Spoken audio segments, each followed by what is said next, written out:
The fourth area where we know fatigue has a profound effect is around what we refer to as performance insight. In very simple terms, as you become increasingly fatigued, you are less likely to monitor your own performance. And as a consequence of that, the system that you are responsible for, whether that be yourself, the task, or an operational environment, is less likely to be identified as being out of the target zone. If we were to use a very simple thermostat analogy, as you become increasingly tired, the thermostat checks less often what the temperature should be. And as a consequence, the temperature can get either too hot or too cold and make it difficult for the system to respond in a reasoned and incremental way. You can see this, for example, in somebody driving a car when they're tired.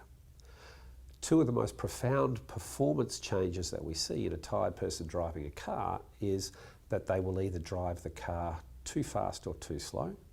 That is, we will see speed variability, or conversely, their position on the road will wander.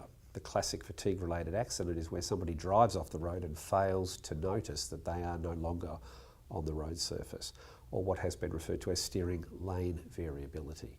Both of these phenomena are caused by the fact that you are not monitoring your speed or your lane position sufficiently frequently to maintain high-level driving performance. Many of you will have had the experience of driving tired and noticing when you drive up a hill when you're tired, you are much more likely to slow down. And conversely, when you drive downhill, particularly on a long, slow grade, that you will see that the car speed can go up 20 or 30 kilometres over the speed limit. Many of you will remember when you were learning to drive a car, the driving instructor would tell you about the loop where you watch the mirror, the speedo, the rear vision mirror, the left mirror, and go around in what's called a check loop. One of the things that we know as people become increasingly fatigued is the likelihood of them maintaining those check loops decreases, and therefore the potential for the system to swing out of control increases.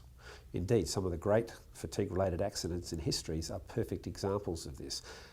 The Chernobyl nuclear meltdown is a classic example where people allowed the system to get too far out of whack and then overreacted in response to it.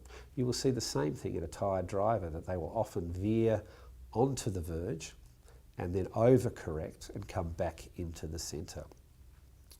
But the important point to understand is that self-monitoring of performance declines as one becomes increasingly fatigued, and that can lead to all sorts of meta-performance changes. The key point in understanding is that there is greater divergence from the desired system state. So in any particular task that you're required to undertake, everybody will be constantly monitoring that system and saying, where are we meant to be? Where are we actually at this point in time? And what corrective action is required at this point in time? The simple physics of a system tell you that is, if you monitor the divergence between actual and desired state less frequently, the potential to go out of the desired state and then the need to react much more vigorously is also increased. And we can see this in a range of tasks. That notion of looking at the check loop, desired system state, actual system state, corrective action required, and that basic do-check loop, and the effects of fatigue on that basic do-check loop underlie many of the reasons people make significant errors when they're fatigued.